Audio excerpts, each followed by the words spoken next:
warahmatullahi wabarakatuh. Nama saya Alia Faditi Fahira dengan NIM 12221000005. Baik, di sini saya akan menjelaskan tentang peran orang tua dalam perkembangan fisik motorik anak dengan metode parenting. Anak adalah anugerah yang diberikan Allah kepada hamba-hambanya yang bertanggung jawab. Peran orang tua adalah mendidik anak dari ia dilahirkan hingga ia dewasa. Perkembangan fisik motorik anak ini merupakan perkembangan secara berkelanjutan dan berdampak signifikan bagi perkembangan otot dan juga tulang seiring bertambahnya usia. Perkembangan fisik motorik ini, terutama motorik halus, itu terbagi menjadi dua, yaitu ada motorik kasar dan motorik halus. Baik, selanjutnya ada perkembangan fisik anak didik dapat dibagi menjadi 3 fase. Yang pertama ada fase setelah lahir hingga usia 3 tahun. Kemudian yang kedua ada fase anak-anak, terbagi menjadi 2, ada fase prapubertas sama pubertas. Yang fase prapubertas itu dari usia 3 sampai 10 tahun dan pubertas dari usia 10 sampai 14 tahun. Dan yang ketiga ada fase remaja, yaitu dari 14 tahun ke atas. Perkembangan fisik merupakan perubahan yang terjadi pada tubuh manusia, meliputi pertumbuhan tubuh tinggi, berat badan, perubahan proporsi atau perbandingan bagian-bagian yang menyusun postur tubuh, pertumbuhan gigi, otot, dan juga lemak. Motorik berasal dari bahasa Inggris motor ability, kemampuan untuk bergerak. Seiring perkembangan gerakan anak dari gerakan sederhana yang tidak terlatih dan tidak teratur menjadi gerakan terorganisir dengan baik dan benar. Keterampilan motorik halus merupakan kegiatan yang menggunakan otot kecil dengan koordinasi mata dan juga tangan, seperti menggambar, melukis, dan lain sebagainya.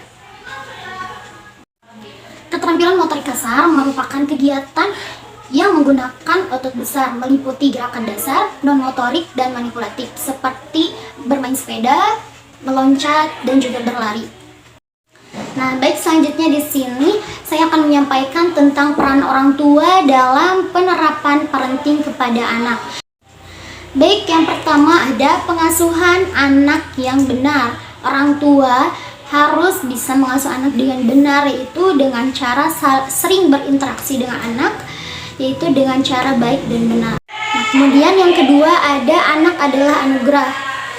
Seperti yang telah tadi saya paparkan di pertama, anak adalah anugerah, yaitu merupakan amanat juga yang harus kita jaga dan kita didik sehingga menjadi anak yang soleh dan juga solehah. Selanjutnya yang ketiga ada redam kemarahan. Ada kalanya anak melakukan suatu hal yang menjengkelkan. Kita sebagai orang tua harus bisa meredam kemarahan itu dengan cara menasehatinya dengan baik dan benar, secara baik-baik, tidak dengan kemarahan. Oke, yang keempat ada empati mendengarkan. Terkadang anak itu banyak mengutarakan hal-hal yang dia inginkan. Apabila itu merupakan keinginan yang baik, maka kabulkanlah, dan apabila tidak, mungkin bisa digantikan dengan suatu hal yang lain. Ada notifikasi pembicaraan dan tindakan. Nah, di sini saya akan mengambil yang bersifat mendidik. Contohnya, Kak, ayo sholat dulu. Nanti kalau udah sholat, kakak boleh jajan. Nah, itu anak akan melakukan apa yang telah orang tuanya sampaikan tadi.